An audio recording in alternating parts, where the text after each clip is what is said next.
Você pensa, seu pensamento, você lembra que você falou? O próprio cérebro, ele te leva a te sabotar. Você se sabota o tempo inteiro. Suas emoções te derrubam. Você mesmo se limita. O que você viveu, as experiências, elas trazem os traumas que vão te bloquear. De estruturas muito sólidas, como a própria igreja, como a escola, que não tem mais tanto poder e, ao mesmo tempo, ganha uma liberdade para fazer alguns jogos dentro de uma área que não a compete. Então, nós temos uma confusão dessa aldeia que está maluca para criar os nossos filhos. Então, a gente precisa meio que, vamos cuidar de arrumar essa casa. Olá, sejam bem-vindos a mais um Vida Inteligente na América. E hoje a gente está com mais uma convidada aqui com muita história, muita experiência, enfim. Vai lá, Joyce. Nossa convidada de hoje é a Cláudia Farias. Ela é psicóloga comportamental, escritora, palestrante. E ela veio conversar um pouquinho com a gente sobre os impactos psicológicos que muitas pessoas sofrem pela questão dessa mudança de país e muito mais. Bem-vinda. Bem-vinda, Cláudia. Seja bem-vinda. Fica à vontade. A casa é sua. Muito obrigada por estar aqui, primeiramente. Oi, gente, né?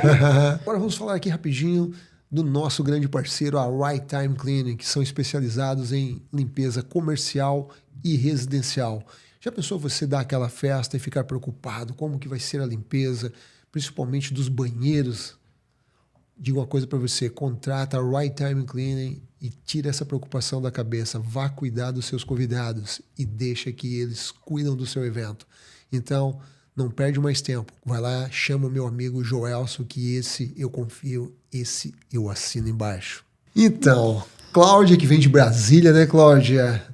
Lá do Distrito Federal. Distrito Federal. Você já mencionou, né? Eu andei dando uma investigada, que já morou em vários lugares no Brasil ou apenas saiu para conhecer? Não, morei mesmo. Eu sou conhecida como a caixeira viajante ou a cigana. A minha família, minha mãe mesmo fala isso. Eu morei em São Paulo, no Rio, morei em Minas, por último, agora em Araxá e Uberaba, antes de vir para cá. E a gente morou um bom tempo na terra que eu sou muito apaixonada, que é a Bahia. Na Bahia também? Morei 15 anos na Bahia. Uau. Era um desejo que virou uma realidade e aí foram bons 15 anos. Meu coração é baiano também. Meio baiano, meio carioca. E como foi assim a carreira no Brasil? A carreira sempre foi muito boa. Eu acho que posso te dizer que eu sou uma pessoa realizada em termos de carreira. Faço aquilo que amo aquilo que faço. Isso é fantástico. Isso é para poucas pessoas. Exato. Essa frase eu quero anotar depois, ela pediu para ela repetir. Faço aquilo que amo aquilo que faço. Perfeito. Deus me deu a possibilidade de escolher, de traçar uma trajetória, né, uma mudança de carreira. Foi linda, foi bem cuidada e tem a mãozinha dele lá também. Que legal. Você falou que cursou Direito, né? Eu estudei demais. O lance meu é estudar. Não sei de onde veio isso, ninguém lá em casa era muito estudioso, não, mas eu tenho esse negócio com estudar. Então, persegui vários cursos, né? Comecei a fazer o Direito e aí me desencantei, você me perguntou antes. Infelizmente, eu tive o desprazer de um professor daqueles desafiador à moda antiga, e mudamos um pouco, mas eu era muito assim, desafiar, ok, mas as pessoas abusam do poder. E aí, assim, tipo, 500 páginas para amanhã você trazer um recurso em cima daquilo. E faculdades velhas, eu comecei a estudar mais ou menos numa faculdade muito tradicional, e aí me desencantou. E aí, quando eu me desencantei, falei, não quero mais. Tinha até as promessas já de trabalhar com o juiz, mas me desencantou. Uau! Aí você foi fazer psicologia ou já havia feito antes? Não, aí eu fui para comunicação. Comunicação. Então conta essa história. Muito jovem e aquela vontade, né, de fazer o que eu quero, idealizado. Que bom que eu tinha isso, mas eu quebrei a cara de novo. Acabou que eu cheguei, e eu já tinha sido estudante em Brasília e tinha sido aquela que se envolve com a Uni, que vai atrás dos movimentos, que quer colocar voz. Então, quando eu fui para começar o curso de comunicação social, na época, né, as pessoas falavam muito sobre isso. Você vai lá e vai escrever sobre tudo que você pensa e dar sua opinião. Direcionar em Brasília um caminho para os jovens. Total mentira. No dia que eu escrevi algo, e eu escrevia bem, o camarada olhou e falou assim: Cláudio, sua opinião é legal, valeu, mas vai pro lixo, porque não vende. Uau. Tem alguém que paga mais e quer isso aqui. E aí eu falei, não é aqui que vai ficar. E aí eu já estava trabalhando no turismo, comecei a trabalhar no turismo, pagando para aprender, vamos dizer assim. Fui comprar um programa de turismo em Manaus, onde eu morei também, em Manaus. Também? Uau. Já foi em 5 cidades. Esqueci desse detalhe. Manaus, querida. E quando eu comprei um pacotinho para ver o Rio Negro e Solimões, o cara que me vendeu era um cara meio enrolado e estava muito cheio de coisa. E um monte de gente aparecendo para comprar coisas internacionais. Aí eu fui me interessando. Chegou na hora que ele estava tão enrolado que eu falei, cara, posso te ajudar de alguma forma? Porque tinha gente demais. E eu falei, eu vou te ajudar. O que eu posso fazer por você? Aí eu comecei, né? E ele fazendo umas bolinhas lá num papel. Eu falei, o que esse cara tá fazendo? E era rota, calculando rotas aéreas, que na época você calculava assim. Aí eu falei, eu quero saber disso aí. Quero viajar. Não tá, era jovem, cheia de possibilidades, mas dinheiro que era bom, zero. Conhece esse tipo? Imagina. E aí foi isso, eu comecei e foi muito engraçado que eu virei para ele e falei, como é que eu posso trabalhar aqui? Quero aprender esse negócio aí. E ele falou, cara, eu preciso, mas a mulher não vai querer pagar. Eu falei, eu trabalho de graça. Trabalho de graça. Ela me ensina e depois me dá o trabalho. Trabalhei 3 dias, aprendi a fazer rota, que era super difícil, tinha que saber de geografia. Me dei bem e comecei a trabalhar lá. Foi o meu primeiro emprego. Numa agência. Uma agência de turismo, no Cais de Manaus, que você não dava nada e só lançava assim, coisas em dólar, vendia passagem internacional, fazia câmbio. Você não acreditava. Uau. E lá eu aprendi muito. Aprendeu muito. Em seguida veio o nosso amigo Collor, fez toda aquela besteira na economia, ferrou com o dinheiro de todo mundo e eu tinha um negócio de vender jeans do Rio de Janeiro. Isso é uma outra história que eu não posso entrar, mas eu era bem negociante. Já fui muito de vendas também. Uau. E aí, nessa história, eu falei, ok, vou lá, voltar para Brasília, ver o que eu vou fazer, que Manaus já tinha dado, não queria mais, e fui para Brasília. Nesse Brasília, voltar, emprego, onde que eu vou achar? Aí fui atrás de agência de turismo e encontrei logo de cara a primeira agência que eu trabalhei, que depois eu saí uma das sócias. Entrei para substituir uma pessoa e saí como sócia. E foi onde eu tive uma boa trajetória Ali profissional. começou a empreender. Eu não sei de onde veio, tem ninguém empreendedor, nem meu pai, nem minha mãe, mas essa veia também começou ali. E existem coisas que eu imagino, por exemplo, um talento para música. Você pode aprender também música, mas só que existe, eu acredito, né? O meu pensamento, porque eu já tentei. Eu consigo aprender, mas eu não consigo me sair bem com aquele talento. Mas tem várias outras coisas que não exigem um talento especial, exige apenas um aprendizado, uma dedicação, né? Concordo. Eu sou apaixonada por música, mas não consegui tocar. Então, eu entendi que o meu lugar era de apreciar a música, os talentos. Tem coisas que você não vai saber fazer, certo. mas você pode apreciar. Vendas, não. Eu acho que vendas você consegue aprender as estratégias. Sim. Né? Se você quiser, você pode dominar essas estratégias. Vendas, o empreendedorismo também, você consegue aprender a empreender, né? Sim. É meio complicado de falar, aprender a empreender. É muito R junto.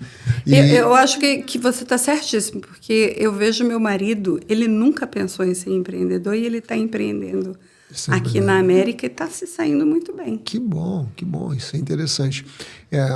Outra coisa também, profissionalismo, né? Às vezes a pessoa não tem, mas a pessoa pode aprender. Então tem uma série de coisas que transformam a sua vida.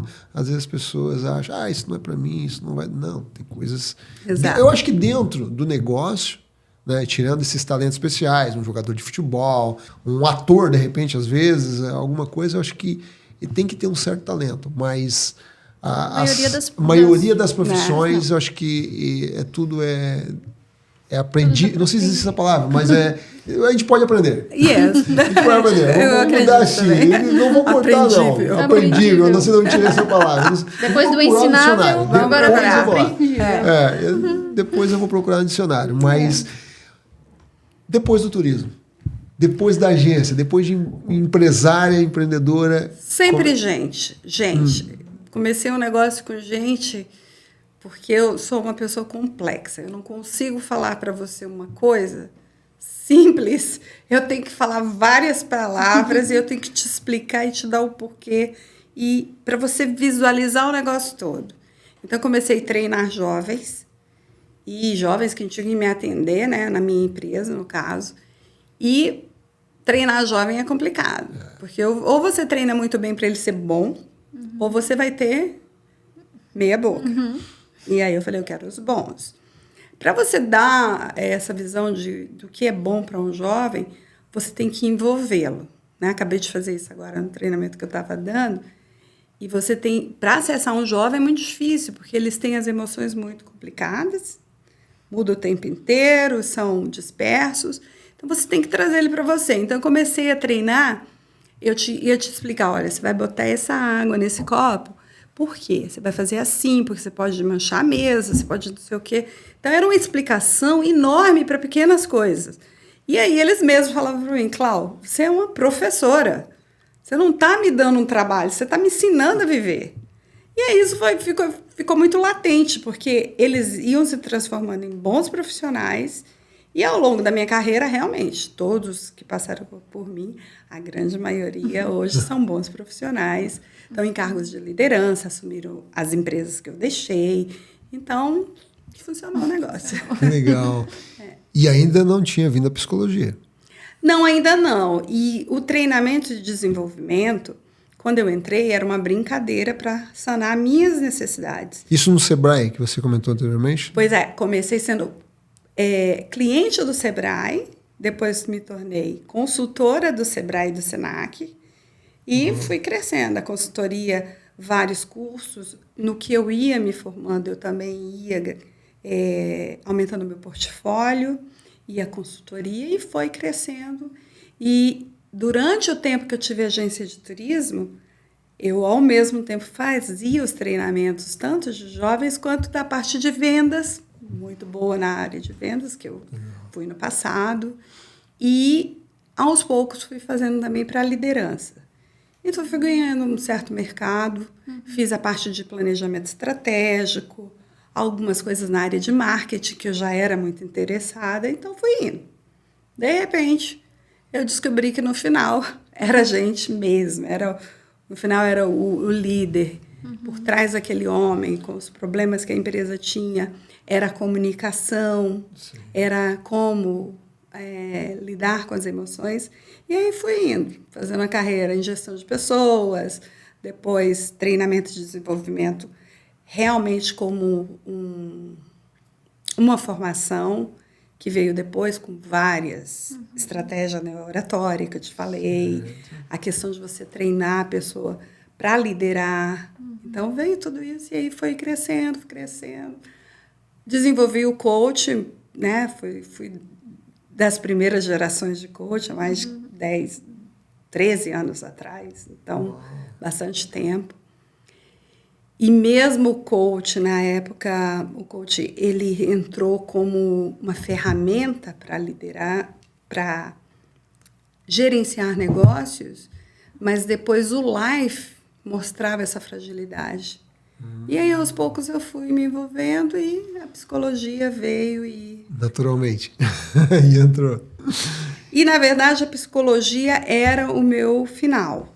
Certo. Só que no meio do caminho, eu fui para o coach porque eu estava envolvida nesse mercado. Uau. E aí agora voltei, depois que fiz o coach todo, e as empresas passaram, e aí a gente vê que a liderança no final acabavam os processos de coach executivo, e foi a minha maior formação, foi para o executivo. Eles falavam assim, não, eu preciso de mais. Como que a gente continua? E aí eu falei, nossa, eu achava que eu ia me dar bem mais no executivo. Eu estou voltando para o life coach. E aí eu comecei a perceber como as pessoas são frágeis nessa área. E por trás de um líder, um homem, uma mulher, que eu peguei grandes líderes, tinha sempre uma família, tinha sempre o resquício de alguma coisa que ficou por trás para ser cuidada, e aí abracei a família e a adolescência. Ah, que maravilha. E hoje é esse legado aí que eu amo. E agora, contou um pouquinho do Brasil, porque se você for contar a história toda... Não dá, já vai ficar aqui. Vai ser na próxima, pode deixar que eu não vou ter umas coisas lá ainda pendentes para você contar na próxima vez. Que eu desde já deixo o convite para uma próxima aqui para você. Porque vamos deixar o porquê e vamos fazer o seguinte. Estados Unidos, como que surgiu essa mudança, vamos dizer assim? Olha, economia do Brasil. Economia do Brasil. 2016, aquela confusão, né? O governo quebrando as empresas maiores do Brasil. Tilo, meu esposo, trabalhava na Petrobras como prestador de serviço, não era nem como funcionário público, tem a parte dos contratados, e ele cuidava da gestão ambiental. Então, nós já tivemos alguns choques da gestão ambiental, que ele, como eu comentei, meu marido ele é de descendência alemã e é uma pessoa que tem valores muito estabelecidos. E gestão ambiental na indústria não é uma coisa muito fácil de fazer. Então, ele tinha um desafio de gerir o meio ambiente dentro de uma organização como a Petrobras, com resíduos, com não sei o que mais, não é da minha área, mas a gente vivia ali. E foi muito complicado, porque eles começaram naquela venda a Petrobras, começou a fechar unidades, teve muita dificuldade, né? Sim. E fecharam muitos projetos, muitas refinarias. E quando a gente decidiu mudar, já estava nesse movimento, mas não estava tão grave. Então, a gente começou por uma necessidade minha, como empreendedora.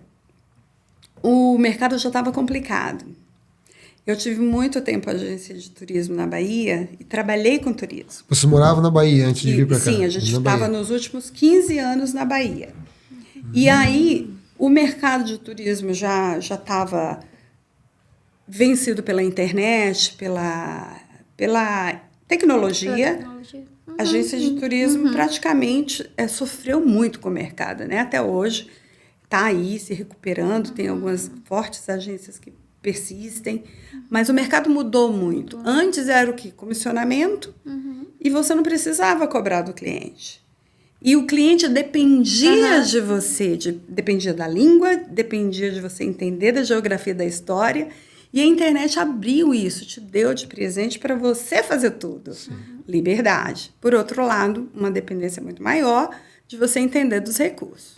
A gente perdeu muito dinheiro, perdeu espaço no mercado, e eu já estava com essa transição que foi quando eu disse para vocês que foi muito suave, muito bonito, porque enquanto eu tinha empresa de turismo, eu já fazia o trabalho de consultoria. Então, não foi aquele choque. O turismo, na verdade, até impactava negativamente, porque já não estava, economicamente falando, não era mais interessante. Mas eu sobrevivi até que veio aquele vulcão lá no Chile, que jogou as cinzas para Bariloche, e eu tinha um grande bloqueio de lugares para Bariloche, e pré-pago e tudo, e eventos naturais têm cobertura para os seguros e tudo. Isso aí não seria problema. Mas não é bem assim que acontece, as coisas demoram, os seguros às vezes não retornam, as companhias aéreas estavam em crise. Então, eu tive um grande baque econômico e foi um momento muito dolorido, porque turismo foi assim, que 25 anos da minha vida no turismo. 25 anos? Quase 29 anos no turismo. Na verdade, se for contar assim com meus comecinhos e os meus finaizinhos que eu já não contava, porque eu levei o escritório para casa. Teve muita mudança. Teve muito tentar sobreviver no final, fazendo as duas coisas, mas no final não dava mais. Não era interessante. E aí, nesse momento econômico, eu já estava com a consultoria de viagens, gestão de pessoas e ambiental. Era uma loucura, porque a gente estava tentando atender necessidades e fugir também da questão econômica, que estava bem confuso. E aí, primeiro surgiu a necessidade do seguinte: a Bahia é maravilhosa, mas me deu dor de cabeça com o empresariado de lá, porque é muito difícil. Os processos do Brasil não são fáceis, né, para empreender.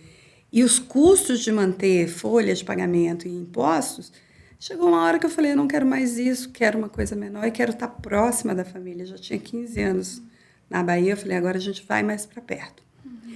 E surgiu uma vaga num projeto de refinaria em Uberaba. E a gente foi para Uberaba primeiro.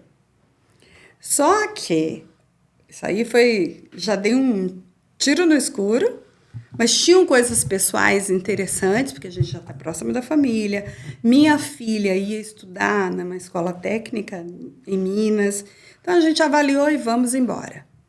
Porque a gente foi embora, se instalou num duplex em Uberaba, um apartamento, saímos da nossa casa para um duplex, super bem instalado. Meu filho foi para uma boa escola, minha filha estava na escola técnica, a gente queria em Araxá, já era um trem meio esquisito, porque a gente era 100 quilômetros que a gente não tinha calculado bem. Nossa.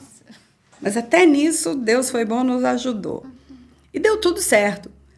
Quando a gente começou a andar, nessa época eu estava dando consultorias maravilhosas, eu estava dentro da Rede Globo no Brasil, em Uberaba, mas dentro assim, dei consultoria para eles gostaram, estava fazendo eventos, estava na Globo toda semana, dando entrevista, aquele sucesso. Dinheiro que é bom, necas de Pitibiriba. Eles não pagavam? Não eles. O mercado não pagava. Então, tudo que eu fazia, as pessoas começaram a gerar escambo. Cláudio, a gente fechou isso, mas você pode pagar em mercadoria, a gente pode negociar. Então, eu comecei a ver um movimento esquisito. Aí eu falei, hora de alerta. E aí, fecharam a refinaria. E aí eu falei, bom, plano B, vamos juntar. Já tinha a menina em Araxá com uma outra despesa. Vamos para um lugar menor e vamos refazer a vida. E eu ia voltar para São Paulo para começar a ver trabalhos, alguma coisa mais estável, antes que a coisa bombasse, né? Como bombou depois. E aí a gente acabou ficando 5 meses em Araxá, 5 ou 7 meses, né? Acho que nem foi tudo isso. E aí decidimos vir para cá.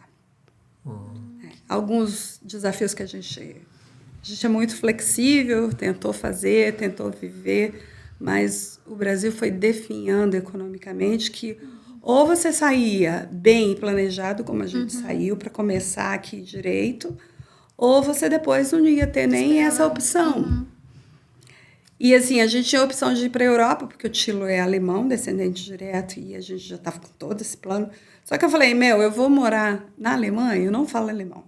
Inglês eu me viro. Mas alemão eu vou ficar dependente. Imagina uma pessoa como eu, dependente, falando desse tanto. Mas o seu marido, ele fala alemão? Ele fala. Ele fala alemão, fala inglês. E assim, eu tinha preparado... Não tem como eu não falar de Deus, porque tem Deus em tudo, né? Claro. Tudo. Sempre é Deus. E a minha filha eu tinha colocado para fazer conversação, sei lá por quê. E ela se preparou. E meu filho também teve na escola antes, na Bahia, alguma coisa com inglês. Em Araxá, a escola também tinha alguma coisa com inglês. Então, a gente veio meio que preparado para o inglês. Para a Europa, não tinha condição. Aí eu falei, vamos para os Estados Unidos, alguém falou que dá para começar assim, começar assado, vamos lá ver qual é. E aí eu vim com a intenção de estudar, né? A princípio estudar o inglês, ver como é que era e ver onde que a gente podia crescer aqui. Nunca que eu imaginei que eu fosse ficar aqui. Era para passar uma chuva de 2 anos. Todo mundo Deixa a economia passar. E todo mundo falou, Cláudia, todo mundo fala isso, vou ficar 2 anos, vou embora. Eu falava, não, mas honestamente, eu não gosto dos Estados Unidos para morar. Fiz negócios, fiz viagens aqui, muitas. Não era minha prava, não gostava. Hoje, entendi, não gosto. Já me rendi. Não gostava. Não gostava. Eu não gostava mesmo. Falava seriamente, não vou ficar, não quero. Mas eu já me rendi, hoje eu me sinto em casa. É mesmo? É. Faz quantos anos? Agora, dia 5 agora, de agosto, fez 8 anos. 8 anos. Uau! Há 8 anos aqui. A gente está 1 ano a mais só, 9 anos.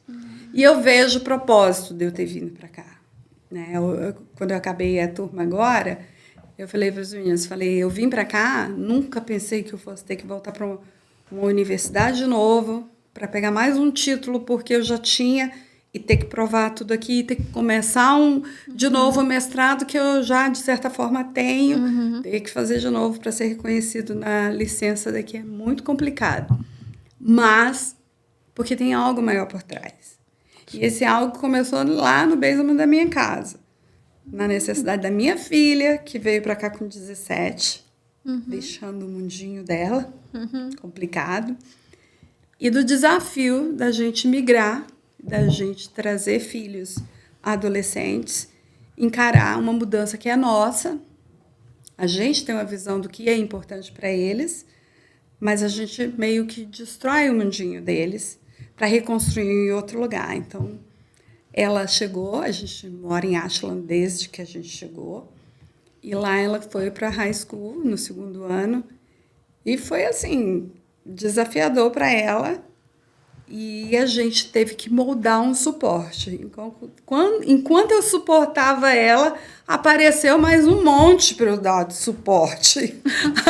Aí meu basement era um negócio de tantos jovens que eu falei, eita, tem algo aqui.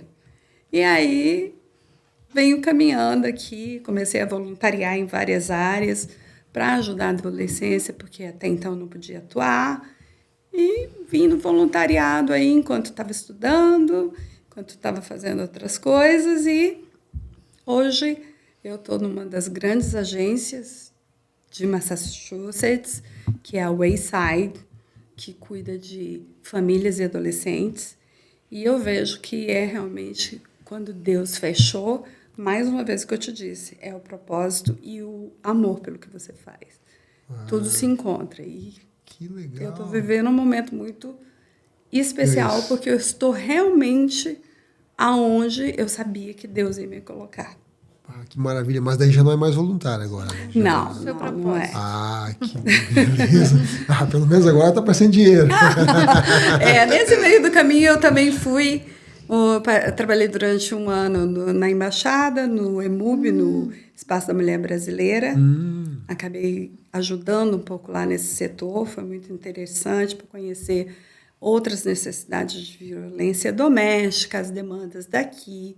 Foi bom conhecer, né, a nível de órgãos, instituições que ajudam a comunidade.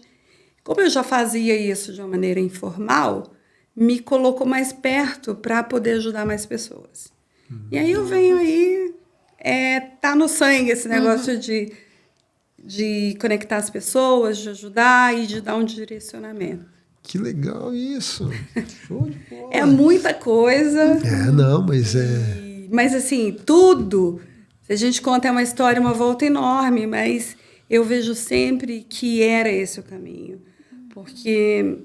engraçado que isso me emociona um pouco, que é quando eu saí do processo numa grande empresa, que eu trabalhei na Bahia de Recursos Humanos, fazendo treinamento de desenvolvimento de líderes. Um líder olhou para mim e disse assim, eu não acredito em nada disso que vocês estão fazendo aqui e também não acredito em Deus. Eu falei, ok, sua posição, está tudo certo. E passaram-se alguns anos. eu tinha uma mania de entregar uma Bíblia no final falando assim, ó, não estou te dando religião, estou te dando um livro que é manual de vida. Vai lá e lê. Tudo que a gente falou aqui é legal para liderança, mas consolida isso aqui no livro. Eu conheço gente que lê os livros, né, enormes assim, mas não abre uma Bíblia. Não por religião, por manual de vida. Fala de tudo nesse lugar. Eu vou dizer pra ti, se procurar um Reels meu lá, que tem lá no meu Instagram, mesma coisa. Eu sou uma pessoa, eu não sou religioso, mas eu sou uma pessoa que tem muita fé, acredito em Deus. E a Bíblia, às vezes eu sempre falo para as pessoas, hoje não precisa mais, mas antigamente você comprava aqueles primeiros celulares, as coisas, você ia lá primeiro, lia o manual para aprender a mexer naquele negócio. Não é? Era televisão, era qualquer coisa, né? uma ferramenta e tudo. E por que você não lê o manual mais importante, que é o manual da construção, da sua construção, do seu corpo, da sua vida? Né? Então, você não quer ler a Bíblia por causa de religião, como um livro espiritual, lê como manual, o manual da criação tem tudo ali. Todos os livros é tirado dali. Pronto, é isso que eu ia te falar. Se você trabalhou com organizações, estou vendo sua biblioteca aqui, bem legal.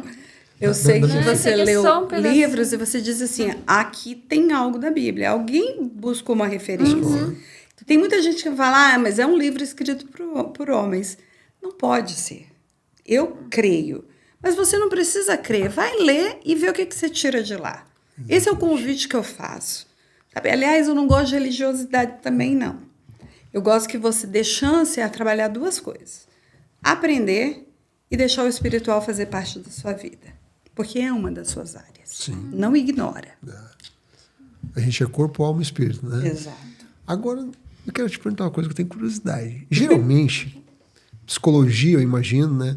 Eu sei que não tem nada a ver com psiquiatria, mas tem e não tem, né? Tem tirando a parte, acho que, da medicina de tratamentos, né? Com químicos, esse tipo de coisa, eu acho que não sei, depois você pode explicar melhor sobre isso. Mas, assim, geralmente, eu vejo que as pessoas que fazem, que tem esse tipo de profissão, elas são mais voltadas para a ciência, para algo concreto, tipo, creio naquilo que eu vejo, naquele negócio. E como que você consegue conciliar isso? Ou você não deixou a sua mente ir para esse lado, ser dominada por essas pessoas que pensam dessa forma? De colocar a ciência? Você já cria em Deus antes? Você já acreditava antes em Deus? Ou porque você fez algo que é científico? A psicologia é científico, né? Continuo sendo cientista. Certo. E lá em casa eu sou da área humana, do homem em si, né, da mente, mas meu marido também é biólogo de formação, certo. E ele também é ciência pura, né? Uhum. Mas a gente sempre creu, como é que fala? Agora vou errar o sempre acreditou, aqui. Tudo bem. Sempre acreditou, teve fé e acreditou em Deus. Perfeito. Mas a ciência tem a comprovação. Isso a gente não pode discutir. É indiscutível, é inexplicável, ninguém explica. Ninguém explica Deus. O que acontece é que você pode interpretar o tempo diferente da Bíblia, é o que eu ouço dos meus líderes, e realmente a gente depois, lendo anos e anos, você entende que a Bíblia é atemporal, ela fala um tempo, mas o tempo de Deus é outro, isso é verdade. Você tem que interpretar que o nosso segundo nada tem a ver com o segundo de Deus, para ele criar algo. Então, assim, só voltando, já foi o tempo que a religião se separava tanto assim. Com a neurociência e esse desenvolvimento cada vez maior do estudo do cérebro, das emoções, do sistema nervoso, a gente podendo fazer leituras, mais e mais a gente vê que algumas habilidades, não só espirituais, mas das nossas, do nosso caráter, daquilo que a gente tem de misericórdia, de amor, de cuidado, de oração, eles registram diferentes mapas e são diferentes em pessoas funcionais e disfuncionais. pessoas doentes e pessoas sadias, pessoas que têm relacionamentos bons e pessoas que não têm, pessoas que são mais otimistas e outras que são mais pessimistas. Então, está comprovado, não dá mais para você dizer. Hoje nós temos cursos de compaixão. Você já ouviu falar num negócio desse? É incrível. Hoje você tem comprovado que o cara que ora, que começa o dia dele agradecendo, orando, ou termina o dia dele, ele tem uma resiliência maior. Ele tem capacidade de passar por dificuldades maior. Então, isso está dentro do mental health, está dentro do comportamento humano. Não dá mais para negar. E a gente tem uma ciência novíssima dentro da psicologia, que é a psicologia positiva, que estuda a felicidade. Oh, é bem legal. Que legal. Que é o coaching original daí. O coaching, ele apareceu da psicologia positiva e desenvolveu essa parte. Em vez de você ir tratar da sua disfuncionalidade, tratar das suas, dos seus problemas, começa a prevenir. Transforma o que você tem de fraco em força, de limitação em quebra de barreiras, né? Refaz as suas crenças, amplia seu horizonte. Então, vem disso tudo. Ah, que legal isso, hein? Não, e eu tinha mesmo essa curiosidade em relação a isso. Como lidar, né? Porque eu sei que tem um monte de médico que crê muito, que às vezes fala sobreviver um paciente apenas pela misericórdia de Deus, porque se não fosse por isso, a ciência não teria curado. Então, várias situações. Eu acredito que hoje não tem mais como negar, né? Não tem. Não tem mais como. Eles já tentaram de toda forma, né, provar, mas enfim, né? Eu já ouvi várias vezes, não sei se eu posso falar isso, mas vou falar. O pessoal fala que é ateu, mas se estiver num avião e for jogado para fora, a primeira palavra que ele vai dizer, eu acho que é ai meu Deus, né? Pois é. Então, assim, para não virar uma conversa muito religiosa, nem espiritual, só para analisar como as coisas são engraçadas. Esse mesmo líder que falou para mim que não acreditava em nada, anos depois, eu não sei se eu finalizei aqui, ele teve um câncer no pulmão e antes de falecer, ele teve um cuidado assim tão incrível isso, que ele ligou para mim e falou: Clau, eu queria te dizer que aquela Bíblia que você me deu foi o que eu usei agora, no final dos meus dias. Eu não tenho cura, eu vou morrer, eu não sei quando, mas está perto. Eu queria te dizer isso, que aquela Bíblia foi minha parceria nos últimos tempos. E que agora eu consigo entender algumas coisas que não faziam sentido para mim antes. E aí isso foi, assim, muito emocionante, porque eu ajudei aquele homem numa empresa, ferrei com a vida dele, porque os líderes dele acabaram ressignificando tanto que eles foram abrir empresas deles. Então, ele não gostou muito desse negócio.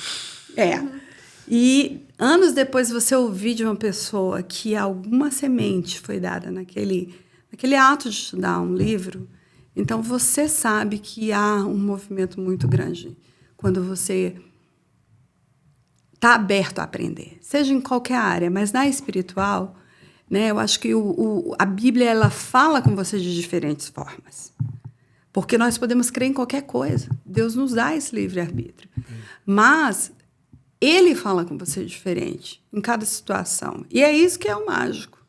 Eu acredito muito nesse negócio. Na Bíblia também é demais. Hoje você lê um texto na Bíblia e você interpreta de uma forma. Amanhã, você falou que é temporal. Amanhã você lê aquele mesmo texto e você vai ver que está dizendo outra coisa. E te alimenta de uma forma ou de outra. Diferente. Não tem como. Hoje já tentaram estudar a Bíblia de toda forma.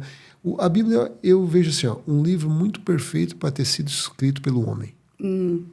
Demais. O que tem ali E conecta. É incrível. Tem de tudo ali. Ali fala de tudo. Fala de economia, de finanças, de tudo que você quer, você aprende ali. Ali é o manual da vida mesmo. Isso. De onde foi tirar todas as outras coisas. Eu acho assim, que a gente precisa ter esse olhar despreconceituar o livro da vida.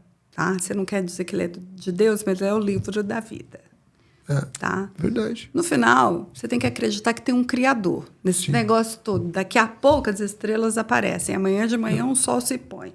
Uma flor abrir. um filho nascer, você tem que procurar como que isso começou. Tem um Deus, tem um Criador. Exatamente. Mesmo que a pessoa não queira chamar de Deus, mas tem uma energia, tem um ser, com muito poder por aí que faz tudo.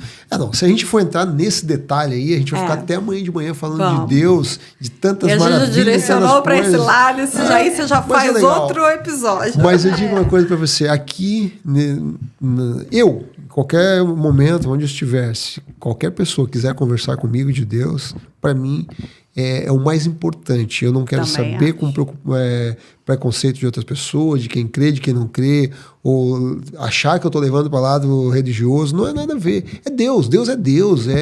Sem Ele eu não estaria aqui, eu não teria acordado hoje. Eu tenho que dar graça mesmo, não teria esse podcast. Então, assim, para mim, na minha vida, Deus é tudo. É Ele que permite, entendeu? Por mais que às vezes eu queira, mas se Ele não permitir, eu não tenho. Então, quando Ele permite, eu só tenho que agradecer. Graças a Deus mesmo. E que bom. E por encontrar pessoas. E todas as conversas que a gente tem terminam.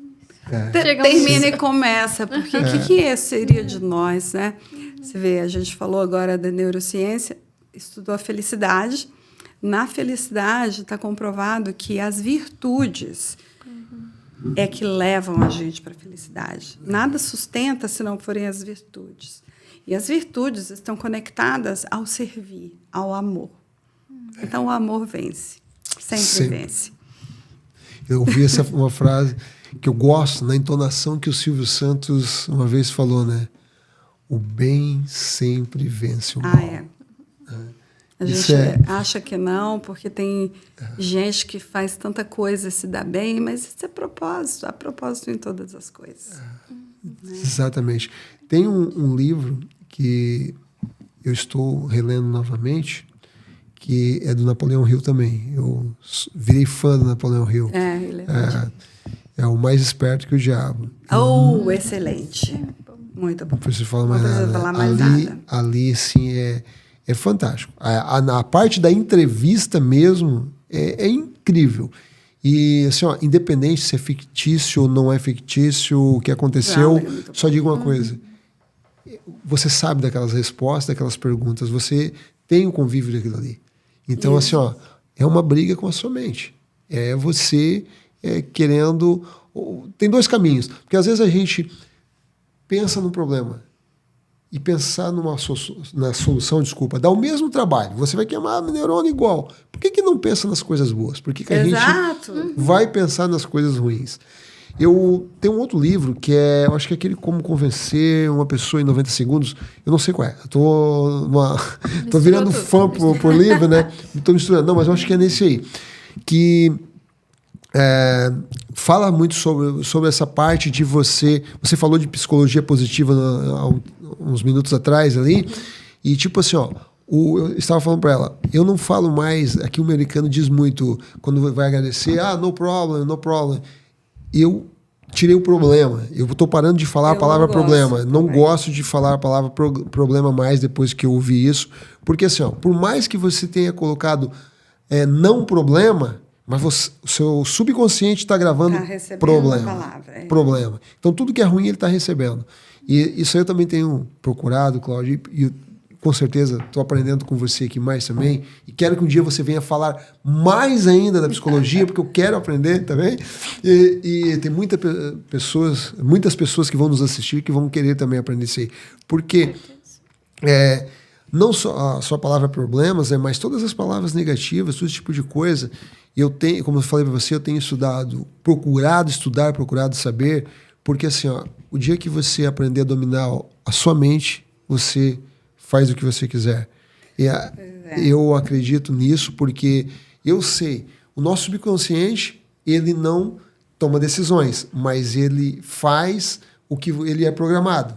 Né? Ele não sabe distinguir se é certo ou errado, simplesmente executa o que o nosso consciente... Estou correto no que eu estou falando? Tá certo. O consciente dá o comando e ele executa. Agora, se ele está dando o comando errado, isso é a mesma coisa que acontece quando você está pensando coisas negativas. Tipo, eu vou para a batalha. Vou lá batalhar hoje. Batalhar o quê? O que você faz? Né? Você pode usar outro verbo mais positivo e que realmente esteja ligado à sua função, à sua missão. Eu não sei se é porque eu tive a sorte, não foi sorte de ter sorte, mas eu tive a sorte de fazer boas escolhas, sempre escolhendo pelo propósito. E eu me dei bem demais, porque eu vejo tanta gente que foi infeliz com o trabalho.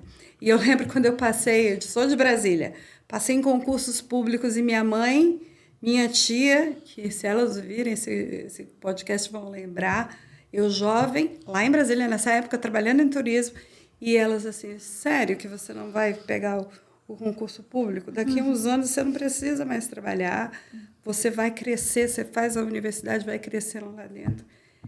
Meus primos, a maioria trabalha lá nisso. E eu falei, no way.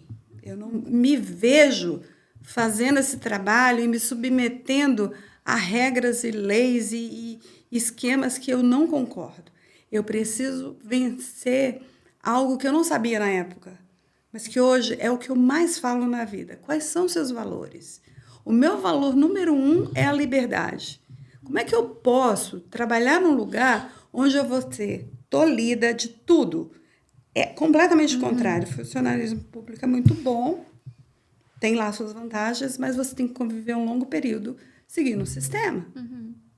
E aí eu falei, não, e fui ser livre. Vou pagar um preço. Para isso que eu estou pagando minha aposentadoria, porque eu vou pagar um preço. Mas não tem preço da felicidade de eu ter escolhido meu destino. Da missão que eu tive, dos prazeres que eu tive, das conquistas, das vitórias. Então, nem sempre é dinheiro. E assim, eu posso te dizer que o dinheiro veio como da mesma forma. Consequência. Ele vem por consequência do que você serviu, de como você elaborou seu trabalho, bem da feito. entrega que você deu. De volta, ele vem de alguma forma. Então, você tem que se preocupar em 2 coisas. Eu acho que o primeiro é o servir. Nunca trabalhei só por dinheiro. O dinheiro foi consequência, eu servi, eu agradei e, no final, tudo aconteceu. Cláudia, a minha vida toda, ela sabe disso, sempre procurei fazer o meu melhor, seja lá para quem fosse, se é de graça, se ia ser pago ou não, mas eu sempre fosse fazer algo, eu tinha que fazer com excelência, procurar fazer.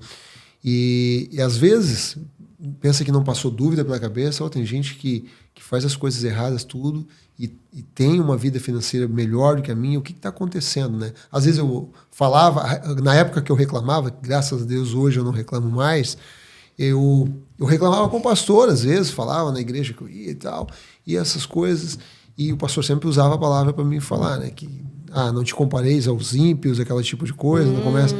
e tudo bem. E eu vou dizer para você que, assim, hoje eu estou vendo que valeu a pena fazer mais do que as pessoas me pediam, fazer com excelência, me dedicar, sempre fazer o meu melhor. E hoje eu digo para você que vale a pena. Às vezes pode ser que tenha um caminho difícil, mas hoje, assim, o reconhecimento que eu estou tendo das pessoas, de clientes, tudo, vale a pena. É muito gratificante quando um cliente chega para você e faz um elogio sincero para você. Sim. E fala, né? Como já ouvi dos meus contratos, tudo, eles explicando, Wagner, a gente gosta de trabalhar contigo por causa disso, isso, aquilo, outro, falando praticamente do meu caráter, de como eu sou. Perfeito. E isso... E assim, é muito legal. Quando fazer você... sempre um pouquinho a mais do que a obrigação. Né? A gente sempre tenta passar isso para as meninas, para os funcionários, para tudo, porque faz a diferença. Com certeza. Eu digo para você uma coisa. Para mim, não há nada que me dá mais, assim, na parte comercial, vamos dizer assim, ou não comercial. Eu acho que, assim, a palavra obrigada, quando eu ouço aquele timbre sincero, assim, que a pessoa está falando do coração, nossa, eu ganho o dia. Seja lá o que for que eu fiz, mas quando eu vi. Porque tem obrigado de um jeito, mas tem aquele muito obrigado por você ter feito isso ou ter aquilo. Então é fantástico. Para mim isso é... Mas deixa eu te fazer uma pergunta, porque aqui eu estou falando de mim que não poderia. Aqui a convidada é você. E quais são os seus planos futuros aqui? Você está trabalhando com jovens, você está fazendo um trabalho que te dá prazer, que dentro da área da psicologia? Você continua estudando aqui? Está validando seu diploma aqui? Como é que está? Estou fazendo tudo isso. Tudo isso? É mesmo? E eu acho que vai parar, mas começa outra situação. Mas é sempre envolvida com propósito de família e adolescência, na parte da psicologia e do desenvolvimento parental, né? A gente tem a educação parental hoje como algo que eu creio que a psicologia, e não só a psicologia, mas outras áreas correlacionadas, como a pediatria, a psiquiatria, os professores, a parte de educação, de cuidadores e parte médica em si, não só o médico, mas o anestesista, o enfermeiro, toda a rede que assiste uma criança, uma família, ela precisa trabalhar a parentalidade de alguma forma, trabalhar o cuidado de como tratar, de como educar, porque nós somos muito carentes disso. Nós tivemos uma geração inteira que não sabia se relacionar com a emoção. E entre uma coisa e outra, nós fomos perdendo, né? A dureza de algumas gerações e ficando muito mole, muito suscetível a tudo, para poder realizar coisas que essa geração não teve. Então, amoleceu demais e perdeu um pouco o prumo, como diz. A famosa geração do mimimi. Que eu não gosto, acabei de falar, não gosto, não dou nomes para eles, eu sou defensora número 1 da adolescência, amo, e eles não são, eles são uma geração de pais que precisam ser educados, precisam ser orientados, para não dizer educado, porque as pessoas não gostam muito dessa palavra. Ninguém quer ser educado, você quer ser orientado. Ok. E assim, eu escrevi um livro, fui coautora de um livro e estou escrevendo outro meu agora, que a gente fala de estratégias parentais. Então, nós temos muitas estratégias parentais que a grande maioria não recebeu. Porque eu mesma não recebi. Meus pais não tinham condição de me dar, porque o que eles receberam foi completamente diferente. Então, você dá aquilo que você recebeu. Sim. Por sua vez, você também, nós começamos essa conversa, você me falou isso, você é responsável de mudar o seu destino. Você é responsável de fazer melhor. Sim, não só por você, mas se você está criando, educando e colocando mais pessoas no mundo, o seu trabalho é de fazer algo melhor. Então, você tem que cuidar de você, para você trazer uma geração mais saudável. E aí isso não está acontecendo, porque as pessoas não estão cuidando de si, deixaram de cuidar dos filhos também, e aí a gente tem uma geração enfraquecida. Sim. Que precisa, assim, de um olhar e precisa que a gente cuide de novo. Então, assim, é assim que eu vejo esse momento especial que eu estou vivendo, porque eu estou no Brasil, estou com o pezinho lá o tempo inteiro, a gente está no 5º ano do Congresso Internacional de Educadores Parentais, que nasceu com 50 pessoas numa sala, da qual eu faço parte desde o início como embaixadora desse movimento, porque não é mais um congresso só, é um movimento de profissionais de várias áreas envolvidos em quê? Em criar políticas públicas, em atender a família, porque uma nação ela é vista de acordo com o que você entrega para essa família, como você cuida da família. E quem está em movimento de igreja, a gente ouve isso com mais frequência. Mas tem gente que não está nesse movimento. E as famílias estão descuidadas, elas estão desamparadas em processos novos de inversão de valores, de dissolução de estruturas muito sólidas, como a própria igreja, como a escola, que não tem mais tanto poder e, ao mesmo tempo, ganha uma liberdade para fazer alguns jogos dentro de uma área que não a compete. Então, nós temos uma confusão dessa aldeia que está maluca para criar os nossos filhos. Então, a gente precisa meio que, vamos cuidar de arrumar essa casa. O trem tá meio feio por aí. Sim. Então, assim, eu acho que o meu papel como suporte de jovens e famílias é muito importante. Então, quando eu vou numa casa, a gente consegue identificar onde que pode atuar, onde que pode melhorar. E, às vezes, você fala assim, você pode dizer, uma família que está com tudo estruturado é tão óbvio, mas não é óbvio. Porque valores e o cuidado, os aspectos psicológicos, emocionais, eles são sutis. Se faltou, você vai perpetuar. Sim. E você vai continuar ferindo. E você vai continuar moldando o caráter com carências, com buracos, com traumas. Então, eu acho que é um papel muito importante. E eu estou numa agência, mas eu também continuo, né, voluntariando para outras áreas. Como a gente começou esse trabalho com violência, então eu apoio muitas mulheres. Também sou embaixadora desse grupo que só trata com mulheres. Dou conta? Nem sei como. É um grupo do Brasil, né? Não, é um grupo aqui. É aqui. É um grupo que já tem mais de 35 mil mulheres nos Estados Unidos e no mundo. É o grupo das gringas. É um grupo de Facebook criado pela Tati. A Tati Lucas é lá de Atlanta, uma querida. Brasileira? E ela é brasileira e ela começou essa comunidade que está enorme e dividiu por estados. Então, nós temos o Gringas Boston, que tem hoje 4.500 mulheres no Facebook e no WhatsApp a gente é um pouco mais de 500 mulheres. Então, a gente tem uma comunidade... Uma rede de apoio? Exato, é uma rede de apoio onde a gente trabalha com o business da mulher, apoia ela e tem essa comunicação e fazemos alguns eventos para conectar mesmo, para suportar de uma forma ou de outra. Interessante. E isso me deixou mais perto da comunidade. Então, eu tenho uma responsabilidade de estar trazendo o que é possível para eu ajudar, de alguma forma, a família, a adolescência.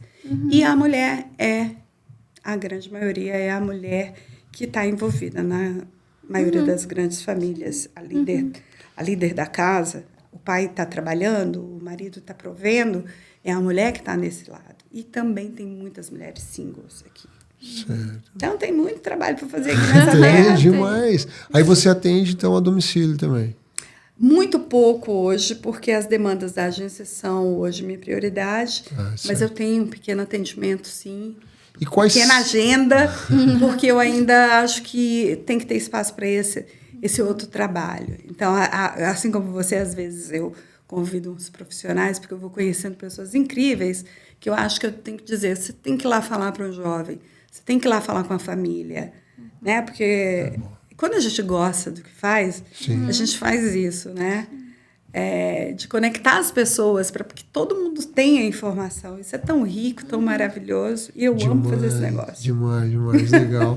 E assim, as pessoas que precisam assim, do teu suporte, quais os tipos assim, de pessoas que mais procuram vocês? Famílias que chegam recentemente aqui, na parte de que estão migrando para cá agora... ou vocês atendem todo, não tem um fio, não tem eu ia dizer um nicho, né? Mais esse tipo de pessoas. Em geral, atende tudo. Tem um nicho. Tem assim, se fosse dizer em nicho, né? Porque na nossa área é atendimento mesmo. O atendimento começa com a necessidade que vem do adolescente. Geralmente você está tendo alguma dificuldade de relacionar, de interagir dentro de casa com esse adolescente. E daí a gente começa a ver, pode ser, tem casos que o adolescente realmente tem demandas de problema com uso de substância, com alcoolismo, aqui é muito sério, com abandono de escola, que também tem um índice muito alto, mas tem coisas que são de falta de relacionamento em casa mesmo, ou de rotinas pequenas que deixaram de ser feitas e vai tendo um distanciamento da família. Então, quando você começa a tratar com um adolescente, ou logo na avaliativa, você percebe onde está o problema. E aí eu faço convite sempre para a família participar, para a gente poder entender o cenário, que é importantíssimo. E aí não dá para trabalhar só o jovem. Então, você começa a trabalhar na família, ouvindo um pouco o cenário, a dinâmica das relações, e é praticamente uma terapia familiar, sim, Certo. que a gente chama de coach parental, mas, na verdade, é uma terapia familiar. Algumas vezes a gente também vai perceber que não é a dinâmica toda na casa, pode ser que esteja só no casal, e que isso afeta os filhos. E aí você pode ter que trabalhar só com o casal e deixar os jovens lá, porque no que você vai organizando essas relações, ela reverbera para todas as outras pessoas da família. É como você joga aquela pedra no lago, não faz aquele reverberar mesmo, aquela onda que afeta de alguma forma uma extensão enorme. É assim que a gente faz um tratamento de relações. Certo. E no meu caso, eu trabalho com a teoria cognitivo-comportamental, que ela faz exatamente o trabalho de como você pensa, como você sente, é como você vai se relacionar, se comportar. E a gente tem esse cuidado de trazer esse aspecto todo da imigração, que é um desafio por si só, né? Nós todos aqui imigramos. Quem estiver ouvindo aqui em Massachusetts sabe que imigrar tem umas peculiaridades que já são desafios comparados a um luto, comparados ao deixar um país, você está perdendo um ente querido, ou deixando um lugar. Então, você sempre está voltando para aquele lugar, para aquela dor, para aquela saudade. Então, já tem desafios nisso aí.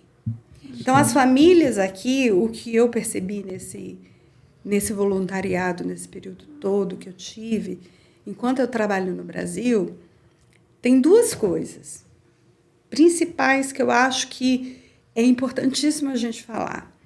A psicologia hoje está muito online e não dá para você fazer tudo online.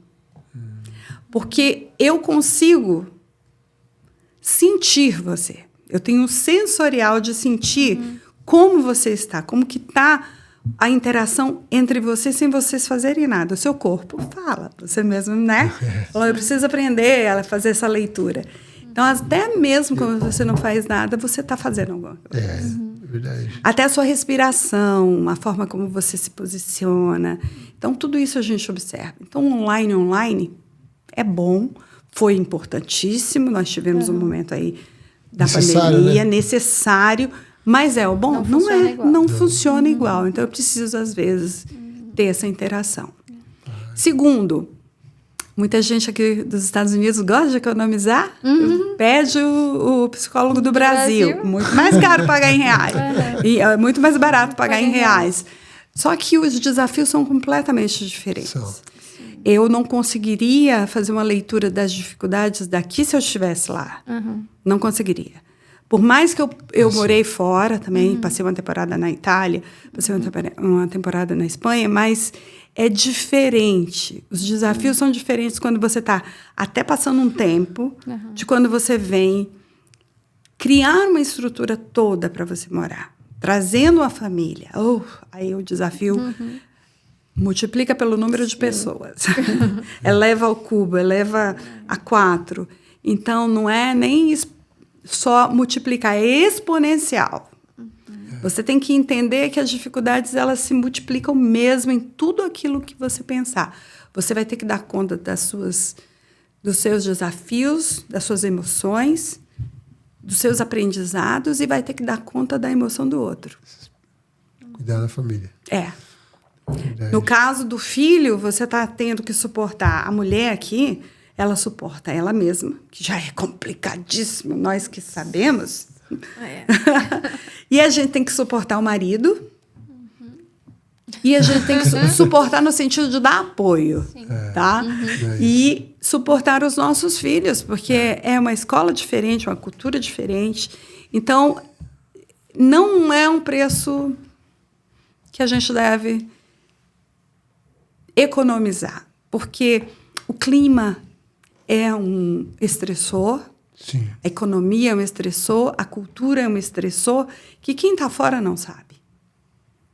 Quem está fora não sabe, por exemplo, a gente tem algumas estatísticas e alguns referenciais de dores e estressores.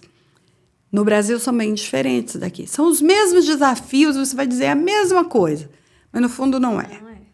Por exemplo, aqui, uma das coisas que eu tenho aprendido ao longo do tempo, e essa experiência junto nessa agência que a gente atende uma demanda direta, tanto de americanos quanto de outras culturas, perceptível o peso da escola.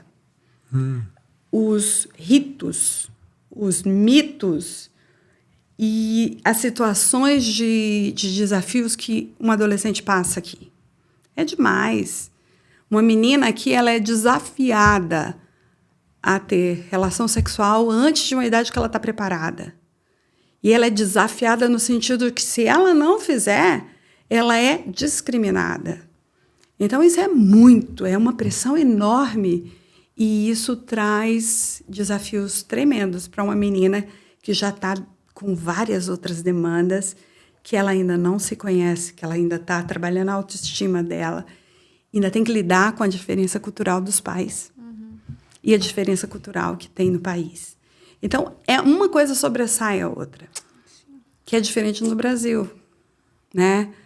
Que a gente tem lá um desafio muito maior dos meninos, que tem que mostrar uma masculinidade maior. Aqui também tem isso, mas aqui as meninas têm uma proporção maior nesse desafio.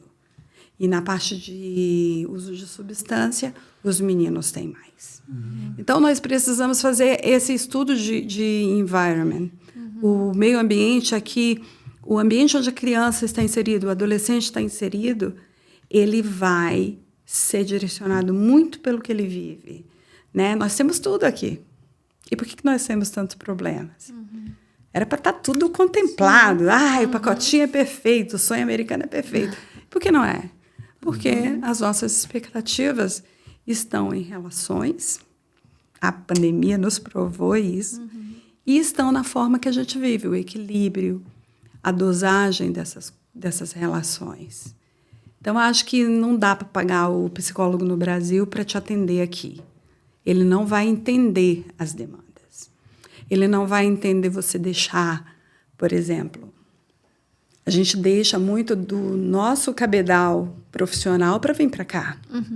A gente se sujeita a coisas novas para ganhar um dinheiro. A gente faz jornadas de trabalho diferentes que faria lá. A gente não tem a nossa rede de apoio. A gente esconde a nossa cultura às vezes. A gente se afasta. E quando a gente também está dentro da nossa cultura, a gente meio que está sendo preconceito no lugar onde a gente escolheu viver. Então, é muita confusão emocional. Muita demais. Então, a gente precisa estar meio que cuidando.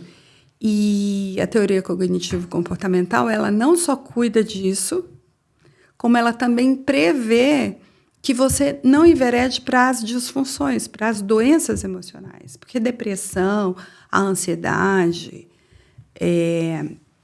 todos esses toques, traumas e todos os labels que existem aqui, todos os rótulos, vêm da necessidade de cuidar. Então, a gente é obrigada a nominar. Mas, na verdade, o que a gente quer é que você não tenha nada, que você não precise usar seguro nem nada. Então, vamos trabalhar com precaução. E precaução é o quê? Você cuidar de como você está pensando, como você está sentindo, para quando você for para a vida, você se relacionar melhor. Certo. Cláudia, como é que essas pessoas elas chegam até vocês? Porque eu não sei se o que eu vou falar aqui estou correto ou não, até vou perguntar a você. Porque quando fala assim, procurar uma ajuda psicológica, né, de um psicólogo, um profissional, é sempre muito... Há uma barreira, um preconceito, né? Pelo menos eu entendo que seja assim, de conversar com algumas pessoas, ou até de ver algumas pessoas que a gente vê que às vezes precisa, e tem essa barreira, né, em procurar. Até essa pergunta que eu tinha para ela, como esses adolescentes, principalmente, chegam nela, ou ela chega nesses adolescentes? Os adolescentes não vão muito para o psicólogo ou para o psiquiatra. Eles são levados para por alguma necessidade. Começa na escola ou na casa, e eles são obrigados, de uma certa forma, a ir. Eles podem recusar, mas eles... É muito raro um carinha dizer assim, eu quero fazer terapia, estou querendo achar esse povo, mas não rola. E o preconceito até diminuiu um pouco. Todo mundo agora é chique, é trend você ter terapia. Entendi. Mas... Eu até falei, desculpa te cortar, por parte dos pais mesmo. Eu sei que pelo adolescente ele não vai. Ele vai se achar que ele não tem nada, que ele tá tudo certo. Pois que não precisa de mas ajuda. os pais e as pessoas, de modo geral, não pais também, eles estão nesse movimento de achar terapia trend, chique. E, no fundo, com essa onda de internet, eu falei hoje no story que eu fiz, é muito fácil você fazer um personagem e ir lá e falar. Tem gente que fala que eu fico assim, nossa, eu aprendi com essa pessoa. Porque se você me perguntar termos técnicos, eu aprendi. Mas eu não vou tratar com você com termos técnicos. Eu tenho que entender o que você está vivendo para te ajudar a chegar, né, naquele lugar lá. Se você for para o termo técnico, vai ter muita coisa que é fácil você pegar um dicionário, um livro e começar, ok. Mas existe uma responsabilidade muito maior, que é como você levar esse cliente a encontrar o caminho dele, a responsabilidade com uma vida por trás, e que a gente vê uma grande responsabilidade que as pessoas hoje querem medicação, ou elas querem desabafar.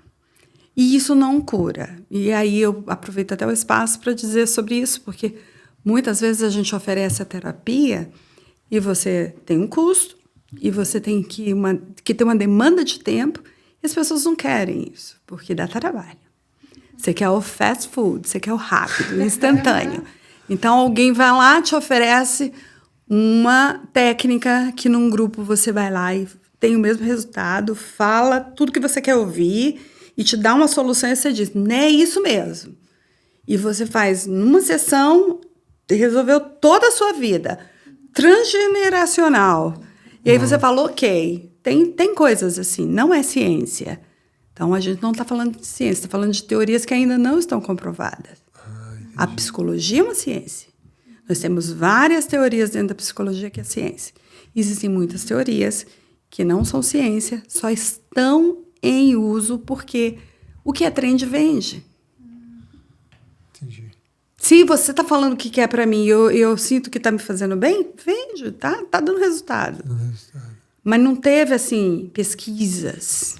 Muito isso. Entendi. E aí eu tenho muitas mulheres, principalmente, que estão na dor profunda, querem uma solução rápida e vão lá, fazem essas coisas. Tô bem, desaparece, você não sabe de nada. De repente, liga para você e fala, preciso de você de novo. Eu falo, então vem, vamos fazer. E quando chega, já vem arrebentada. Às vezes vem com tentativas de suicídio anteriores, porque aquela solução não era real, e aí a dor volta tão forte que ela não dá conta. Ela só ficou adiando o problema. Ela só adiou o problema. E isso tem acontecido frequentemente porque nós temos muita oferta. Certo. O cara abre um canal, abre o celular dele e fala coisas irresponsáveis, com uma lábia maravilhosa que muita gente pode ter, e não é o tratar. Porque a psicologia ela não é só eu te passar ao lado do conhecimento, mas é o como eu vou acolher você. É como eu faço você fazer esse caminho, né? E ainda mais, é a minha responsabilidade com a sua vida. Porque algo que eu colocar errado pode desviar você de um caminho que você pode descobrir e fazer toda a diferença na sua vida. Então, é óbvio que o instantâneo é mais interessante, mas ele não dura, ele não é sólido. Tudo tem um processo, né? Tudo tem um processo. Não dá para a gente evitar o caminho e o processo. Agora, uma coisa, não sei como é que é o método lá, porque eu acredito muito que as respostas estão dentro de cada pessoa, de Perfeito. tudo que busca, correto? Você lá leva a pessoa a dar a própria resposta, ou vocês têm, digamos, uma cartilha, vamos dizer assim, que vocês, para cada tipo de problema, você já tem uma orientação correta? Ou você faz aquela análise mais profunda, tenta mostrar para a pessoa que a resposta está dentro dela, deixa a pessoa própria fazer a resposta, dar a resposta. Existem muitas teorias. Tem a psicanálise que é esse modelo aí, que a pessoa precisa encontrar o caminho e chegar por ela só. O psicólogo fica lá e a psicanálise, ela te deixa refletir no teu silêncio, nas tuas palavras. O profissional praticamente faz o papel de te direcionar, você trazer. Buscar no seu subconsciente. Então, isso... Eu acho que era mais assim, né? Não, antigamente, hoje também é muito procurado, mas depende do quê? Do seu estilo. Então, o ideal é que você faça sempre uma sessão avaliativa para você trazer o que você precisa, que o profissional ele vai te ouvir, vai tentar fazer esse rapport com você para tentar te conectar com ele. Se não houver essa conexão, na primeira, na segunda, se não acontecer, muita coisa se perde. É uma ligação, você precisa confiar. Da mesma forma, você precisa também entender qual é o movimento desse cliente. Ele é mais rápido, ele está disposto a trabalhar com você, ele é capaz de usar o cognitivo dele, ou ele prefere... Ou é um caso da gente olhar o comportamental? É um caso de você trabalhar mais a nível do passado, a transgeneracional que existe, de você trabalhar problemas da infância, que tem muito isso, né? As pessoas falam, sua felicidade parou lá na sua mãe, você tem que voltar lá e cuidar. Existe um pouco de tudo. Cada teoria tem um objetivo. Que fala, né? Esse encontro de gerações que ficou lá e você tem que fazer realmente esse encontro e ir lá curar em algum lugar. Existe. Mas a psicologia é a base. As teorias diversificam com técnicas. Então, na minha área, eu trabalho cognitivo, que eu acho que hoje, para mim, é o mais interessante, sempre foi. É o que faz sentido porque você vai usar na prática. Perfeito. Porque, por exemplo, você pensa, seu pensamento, você lembra que você falou? O próprio cérebro, ele te leva a te sabotar. Você se sabota o tempo inteiro. Suas emoções te derrubam. Você mesmo se limita. O que você viveu, as experiências, elas trazem os traumas que vão te bloquear. Então, como é que a gente faz isso? Vamos buscar trabalhar primeiro o pensamento. Desses pensamentos, ressignificando tudo isso. Não é um ressignificar que dá para a gente conceituar, porque cada um tem um jeito diferente. Mas em que você trabalha os seus pensamentos, que são disruptivos, que te levam a paralisar, aí você começa a trabalhar as emoções que vêm. Trabalhando suas emoções, tudo melhora. Você tem mais coragem para agir, ter comportamentos diferentes, arriscar mudanças, se relacionar diferente, e as mudanças começam a aparecer. Então, faz muito sentido. Muito demais. Faz super sentido. Quantas vezes já aconteceu de eu ir buscar uma resposta, a resposta dentro de mim, às vezes a pessoa nem pergunta nada, eu já sei. Diálogos. Só de chegar lá, começar a dialogar. Diálogos internos. A gente tem muito isso. Aí você me perguntou, você faz resposta, cada situação é a situação. O terapeuta, ele simplesmente conduz você. Então, você que vai me dizer qual a técnica. Você criou o problema, você sabe a solução. Não é isso. A gente traz a técnica e vai te dizer, ok, eu vejo que você está mais ansioso. Eu não vou poder ficar te fazendo 1000 perguntas. Eu também tenho que te acolher. E eu acho que a TCC, ela traz isso. Ela te dá um pouco, não só daquele silêncio para você investigar a longo prazo, que ninguém tem mais esse tempo, e nem o tempo interno. A ansiedade está matando. Literalmente, o suicídio aumentou. Então, eu uso muito isso em casa. Minha filha, ela fala, eu não preciso. Ela diz que vai fazer terapia, às vezes eu falo, para quê? Vamos fazer aqui, vamos ver o que dá. Porque eu tento simplificar.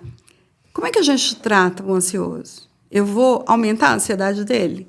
Fazer joguinhos? Não. E perguntas vão te aumentar. Sim. Então, às vezes, eu vou dizer assim para você, olha, eu acho que a gente pode fazer essa direção aqui, e aí eu vou te trazer propostas. E nessa proposta você já está sendo tratado. Já reduziu sua ansiedade, você já começa a desafogar seu cérebro desse ímpeto de ficar já trazendo a emoção e te afogando ali. Você já calma e já consegue racionalizar melhor e usar o cérebro a seu favor. Então, a gente precisa ter coisas mais consistentes e te dar autonomia também. Porque uma hora você vai dizer assim, ok, eu te faço as perguntas até onde você pode ir. O que você não está, eu amplio para você. Eu te desafio e amplio. O coach veio disso. Só que o coach tomou um caminho, particularmente essa minha opinião, não é de verdade, não é todo, mas as pessoas usaram o coach, que é a psicologia positiva, para fazer sucesso, e não é para isso. O coach é para você viver bem. Então, quando eu trato a família hoje, eu falo para ela, eu vou te desafiar e te expandir. Quando eu te desafio, eu te dou o problema. Quando eu expando, você tem alguma coisa por onde começar a buscar a solução. Este é um paciente que vai passar por um processo e depois ele não precisa mais voltar. Ele vai conseguir, com o que ele recebeu, aplicar na vida dele para toda vez que ele precisar. E ele vai criar filhos assim. Ele vai se relacionar assim. Então, é por isso que é tão bom. E Martin Seligman, que é o nosso pai maravilhoso da psicologia positiva, o estudo da felicidade, ele veio para isso. Não para trabalhar a doença, como aconteceu na época da psicologia tradicional, com Freud, com todos os movimentos de guerra, de desafios da indústria, da vida, né, nesse período tão duro. Surgiu porque nós tínhamos esquizofrenias muito alta, problemas com morte e sexo, que são as duas principais teorias que lideram a psicologia, né? Freud já dizia que nós temos sexo e morte. São as duas coisas que movimentam o homem. E, de certa forma, as teorias comprovam isso. Então, é complexo para entender isso. Você pega assim e fala que é doido, não tem nada a ver. Mas tem, gente. Você tem que estudar muito para saber isso. E é confuso, porque o nosso subconsciente está indo bem profundo nesse negócio, né? Então, assim, só para dizer que, sim, você precisa ser desafiado, mas você pode ter ajuda. E que nem tudo vai servir para uma pessoa só. Então, uma sessão avaliativa, ela faz o terapeuta te conhecer, entender onde ele quer te ajudar, se ele pode, se ele quer não, até onde ele pode te ajudar. E aí, ele, sendo um bom profissional, ele vai te dizer, eu posso te ajudar, nós vamos fazer esse movimento. E vai ter dias que você vai chegar e vai dizer, não tô legal, e a gente tem que ter a capacidade de abrir a nossa cartolinha e pegar alguma ferramenta para mudar. Então, não é uma coisa engessada, cheia de ferramentinhas. Tem dia que você vai só ouvir, tem dia que você vai desafiar mais. Então, é uma relação que tem muitas emoções envolvidas. Tem que ter um feeling para saber lidar com cada pessoa e cada momento, né? Você não vai vir só para ver o profissional para te dizer ok, amém. Não. Tem dia que ele vai te desafiar. Então, você tem que estar preparado. Perfeito. E é muito mais fácil você só desabafar, né? Ninguém vai falar nada. Não, também não vai adiantar muita coisa. Desabafo. Então, é isso. As pessoas procuram muito isso. Procuram a questão de como que você vai trabalhar, em que teoria e tal. Mas a única coisa que eu acho que é importante é isso. Você procurar ajuda e não se limitar só ao online. Eu acho que isso é muito importante. Muito importante demais. E, Cláudio, o que você acredita assim, ó? Eu até falei que a gente vive de escolhas, né? Até você falou da geração toda. Não é porque ela está aqui, mas eu tenho que elogiar a Kathleen, que a Kathleen, eu pequei muito, porque como eu tive uma infância pobre, eu não tinha tudo aquilo que eu queria, aquelas coisas, eu quis dar para minhas filhas até hoje, né, Kathleen? O pai dá, mas só que isso não... como é que eu posso te falar? Eu não viciei elas em querer, em ser, tipo... ter o mesmo sentimento que eu de estar fazendo. Eu acho que elas conseguiram separar tudo isso, e tanto é que dificilmente elas me pedem alguma coisa. Na verdade, acho que nunca pediram. Eu que me antecipo e faço as coisas. Porque sempre há uma preocupação, né, de a gente querer fazer todas as vontades dos filhos, aquele negócio. E por que você acha que acontece isso? Tem pessoas que realmente, né, elas seguem o exemplo e vão... A maioria, eu acredito que a maioria segue, e tem pessoas que conseguem ter um caminho diferente. Mesmo que tipo assim, faz o que eu faço, não faz aliás, faz o que eu mando, não faz o que eu faço. Esse tipo de coisa. Por que você acredita que acontece? O bom é o equilíbrio. Não sei se você entendeu. Entendi, porque até hoje eu tive... essa pergunta de sonhos para os jovens, né? A faixa era entre 14 até 17 anos. E eu falei, vamos sonhar. E muitos não conseguiam sonhar no começo, e aí a gente desafiou e eles conseguiram fazer. Muito difícil fazer uma lista de 10 sonhos. Muito difícil para o adolescente. Eu falei, gente, vamos sonhar mais, vamos sonhar junto. E aí, depois, quando a gente foi compartilhar, muitos vêm assim, eu quero dar para o meu pai tudo que ele não pôde ter. Eu vou ter um filho e vou dar o que eu quero. Isso é uma mentalidade que continua, ela vai passando de geração em geração. Porque se você me perguntar, eu também quero dar o melhor para o meu pai e que também quis dar o melhor para minha filha, para o meu filho. Mas isso não é o problema. O problema é quando você desequilibra. Você dá demais. Só dá demais e não dá os valores, a base. Então, se você deu os dois, está tudo bem. Se você conseguiu ter limites, colocar os valores à frente, colocar principalmente noção de porquê de recompensa não é por valor, mas sim por situacional, ou porque faz parte de um agrado seu. Não tem problema. Por exemplo, a minha filha, ela está na mesma situação, está saindo de casa agora, 24 anos, cheia de, assim, eu quero dar, ela é arquiteta, ela fala, eu quero construir a casa para vocês, eu quero dar a casa para vocês. E é legal isso. E ela recebeu tudo que a gente pôde dar, mas teve coisas que ela teve que conquistar sozinha. E ela é uma mulher forte hoje porque ela passou por isso. Então, a gente tem que dosar. Você tem que saber, assim, tem situações que eles vão precisar aprender a sobreviver. A parte da adolescência é isso, é ele sair da infância e começar a ter a independência para preparar-se para a vida. Então, você não vai estar com ele na fase adulta. Se você der tudo e não explicar esse porquê, não dar valorização do porquê uma profissão, do porquê isso dá importante, porquê que o que você está dando para ele, ele tem que valorizar, aí você está destruindo uma pessoa que vai ser adulta e que vai ter necessidades e que não vai saber se virar. Mas quando você deu tudo, deu também essa outra base, e você reconhece que a pessoa fez essa leitura, você vê pelo caminhar dela, quando ela está na sua casa ainda. O seu filho jovem, ele não vai esbanjar, ele não vai como você falou, ela nem me pede nada. É típico, os meninos que receberam tudo, mas que receberam a base junto, eles sabem o valor. Eles sabem da tua história e vão valorizar. Agora, aquele que só recebeu o material, os desejos, e não recebeu base nenhuma, ele não vai valorizar nem a sua história como pai. Teu sacrifício. E ele vai ser um profissional ou um homem futuro que vai desandar, não vai saber viver.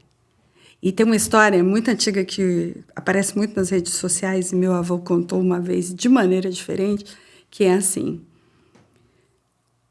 o avô foi rico, o pai é mais ou menos, o filho, o filho vai ser classe média e o neto vai ser pobre.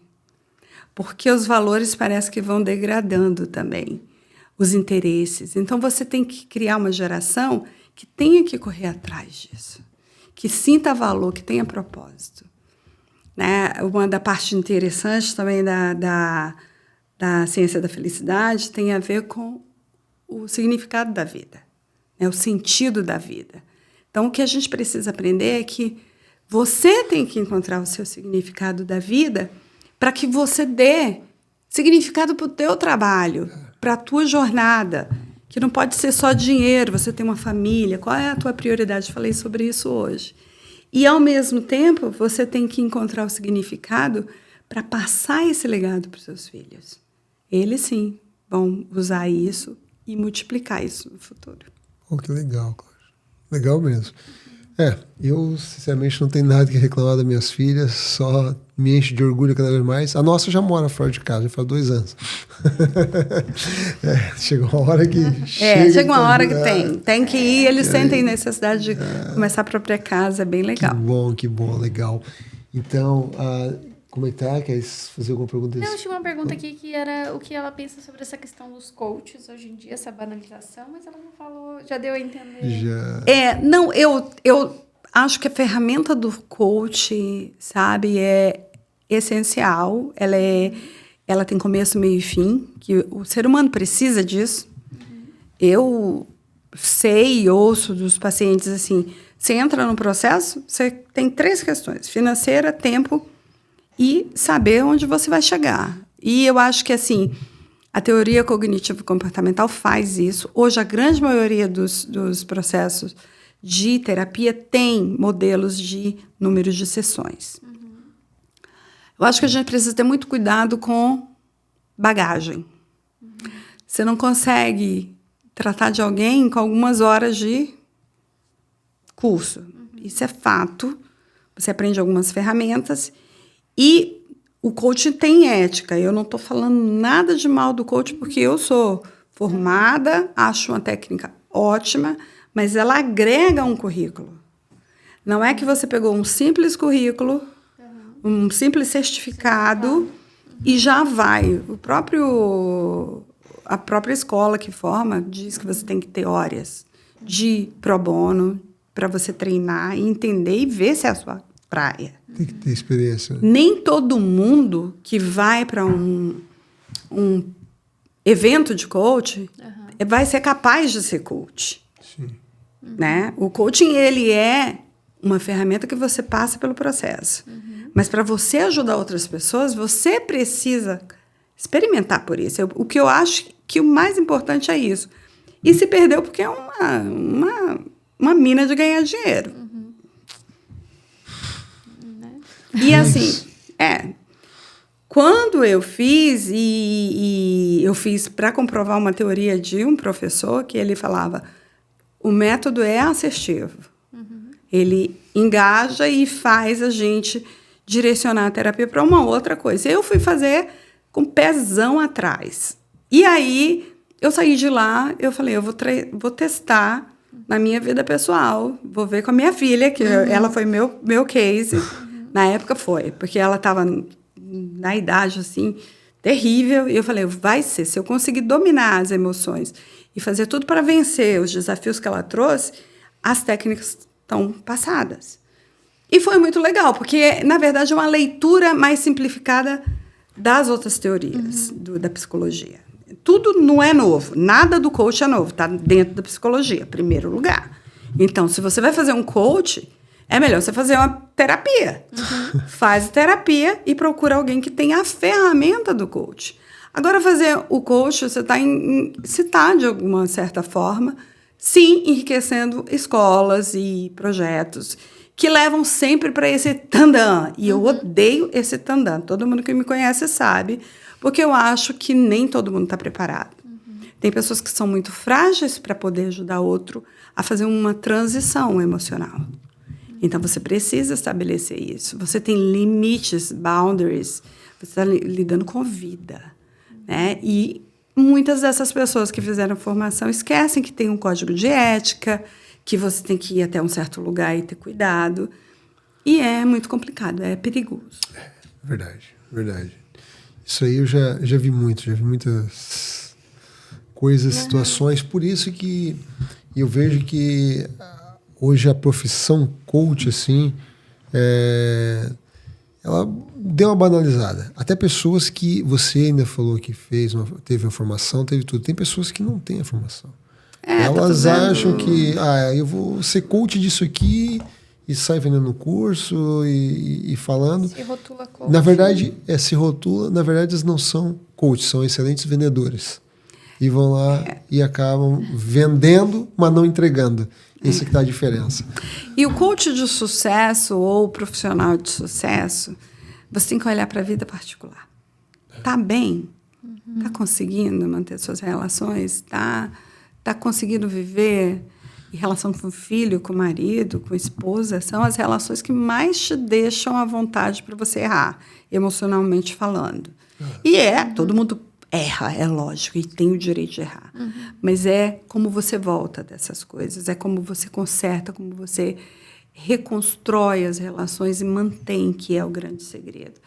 E assim, tem gente falando de um sucesso, e aí você fala assim, ok, aí vai falar, as vidas estão quebradas. Então, primeiro você tem que cuidar de você. Então, eu acho importantíssimo, e isso vale para qualquer profissional. Olha a trajetória dessa pessoa, quais são a formação dela. Desde quando eu só estava atuando com coach aqui, eu falava, olha a atuação, né? A certificação, quanto tempo, quantas horas de voo. Né? Porque a gente tem que ter horas. Né? Todo profissional tem que ter. E a gente, na área médica, nós somos obrigados a fazer quase 3 anos de atendimento para comprovar horas. Então, não dá para alguém que saiu ontem assinar até como terapeuta, é complicado. Complicado, né? Todo mundo é terapeuta hoje, tem terapia de todas as formas. Então, você precisa identificar onde você está investindo seu dinheiro. Eu acho que é importante, né? Com certeza. É a sua vida. Vou te fazer uma última pergunta, depois eu queria que você deixasse um recado para nós aqui, para a gente finalizar. Mas é o seguinte, se você tivesse feito a parte de psicologia antes do direito, como que você teria lidado com essa situação como professor? Do mesmo jeito. Do mesmo jeito? Do mesmo jeito. Porque eu sou movida pelo meu valor, pelos meus 5 maiores valores. Foi questão de valor, não foi questão de emoção. Não, entendi. Na época, teve emoção, porque eu poderia ter pesado. Era uma excelente faculdade, era um excelente professor. E eu fui impulsiva como um bom jovem. Entendi. Mas foi defendendo o valor da liberdade e da justiça. Então, eu acho assim, na minha vida eu não tive quem me desse esses valores. Mas hoje, se tem uma coisa que eu acho que é mais importante no mundo para você passar por qualquer situação, e eu falo isso todos os dias com o marido, com um amigo, coloca teus valores na frente. Se você não sabe, vai atrás, porque são realmente as coisas que são inegociáveis. Você não consegue dormir quando você está ferindo seus valores. Com certeza. Com certeza. Excelente. Joyce? Não, tudo bem. Não, pergunta, por favor. Não, eu queria perguntar alguma coisa relacionada às redes sociais. Essa pressão dos adolescentes por causa da rede social. Eu acho que adolescente... nós temos 2 problemas. Eu estou lendo um livro muito legal, eu indiquei lá no meu Instagram, que é, né... oh my gosh, só porque eu quero o nome agora, mas tem a ver com a população de ansiedade, né? E geração ansiosa, pronto, lembrei. Geração ansiosa. Que eu não vou lembrar o nome do autor agora, mas Geração Ansiosa. Ele é um livro que está me chamando a atenção porque ele fez uma pesquisa muito atual e comprova que os problemas maiores da adolescência são 2, com a rede social ou com a tecnologia. Vou ampliar para a tecnologia. Para as meninas, é mais essa questão comparativa, que é muito forte, e isso traz problemas não só de ansiedade, como da depressão, e esse comparativo, ele é terrível. Então, o índice maior de problemas está nessa área. Para os meninos, nós temos uma área muito complicada, que eu também falo com a maioria dos pais, que é um problema hoje mundial, que afeta, porque você tem acesso à pornografia. E também a questão de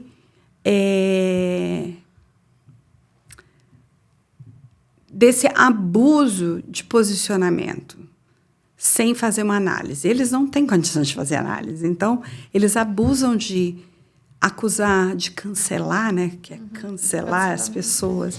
Então, se eu gosto do meu ídolo e alguém afetou meu ídolo, eu não quero saber se a moral está valendo. É meu ídolo, dane-se.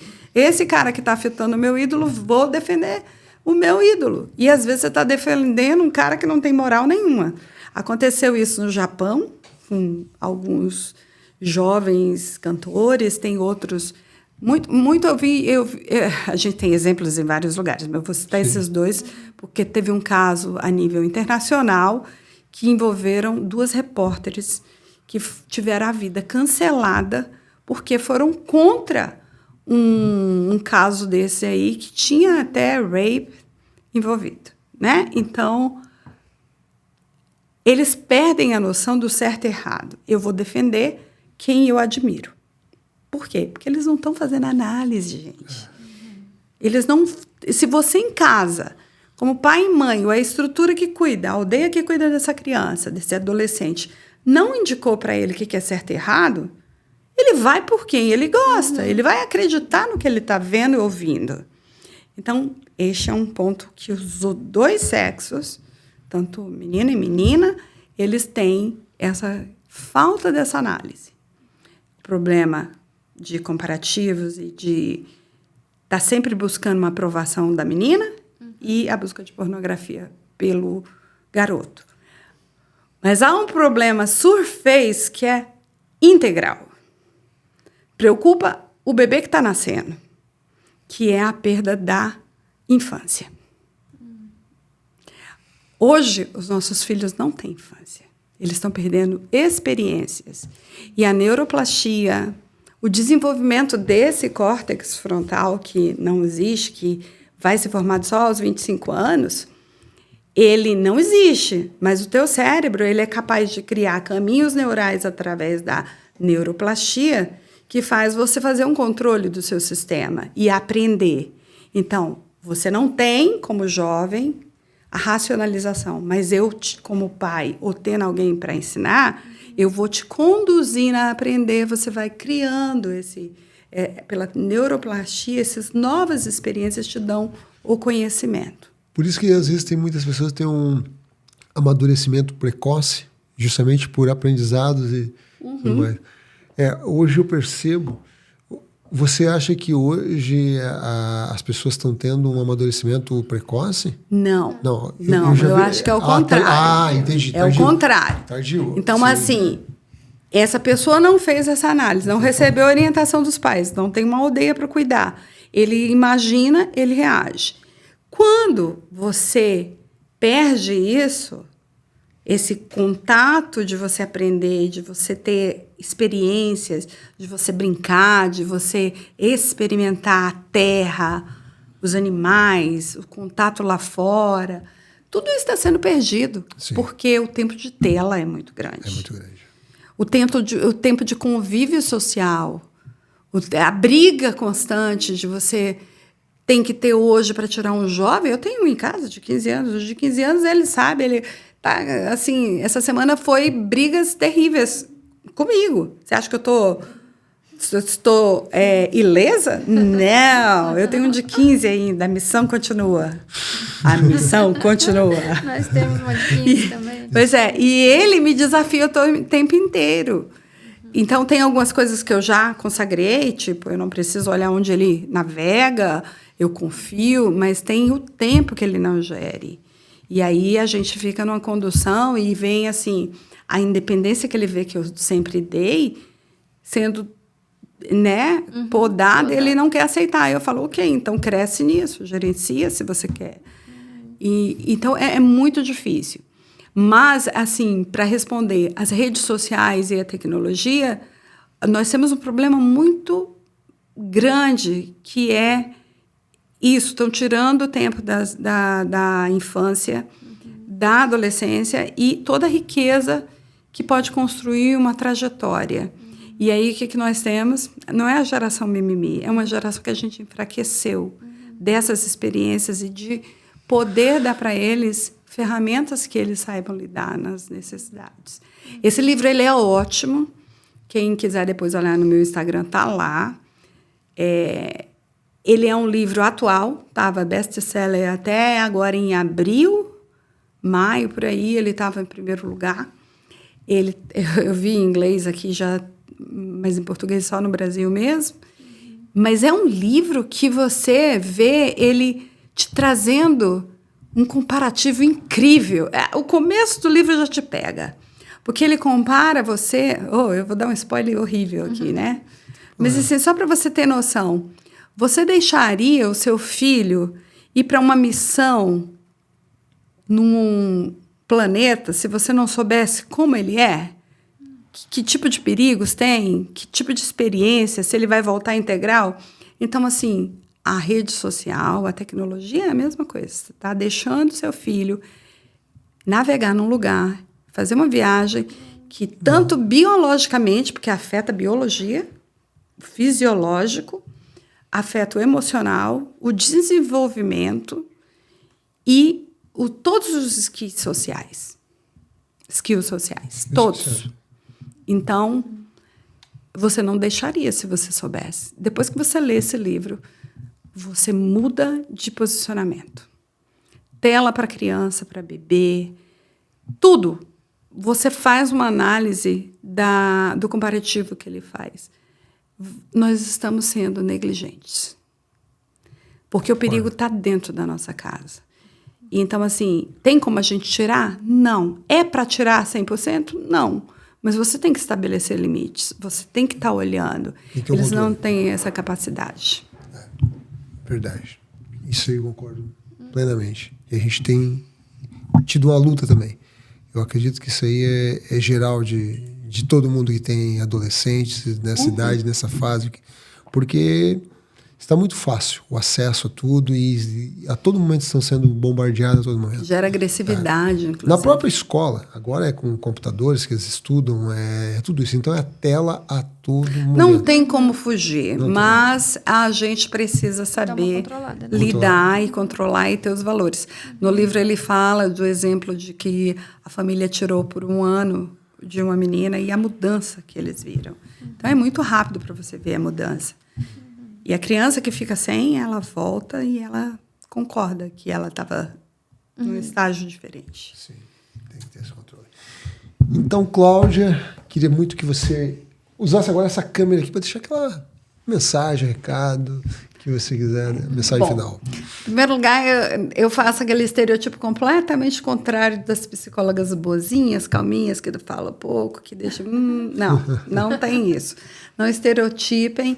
Mas, assim, é muito importante que a gente cuide, primeiro, da gente. Não é clichê. Você precisa primeiro tratar de você, tratar da sua família, do seu universo ao seu redor, mais importante, para depois você ser o sucesso no resto das suas áreas.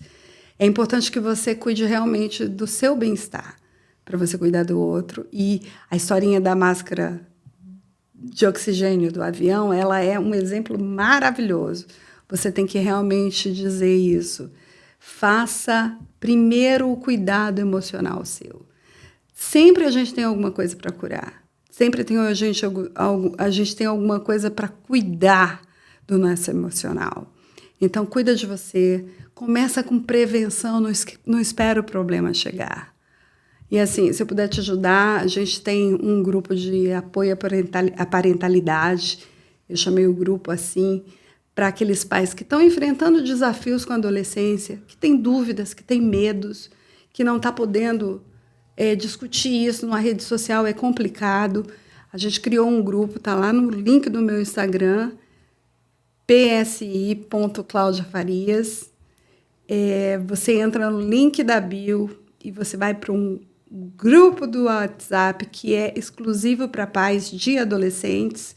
Você tem que se identificar, não dá para ser anônimo, mas você vai estar num lugar seguro de falar dos seus problemas, das suas dúvidas, trazer para a gente discutir.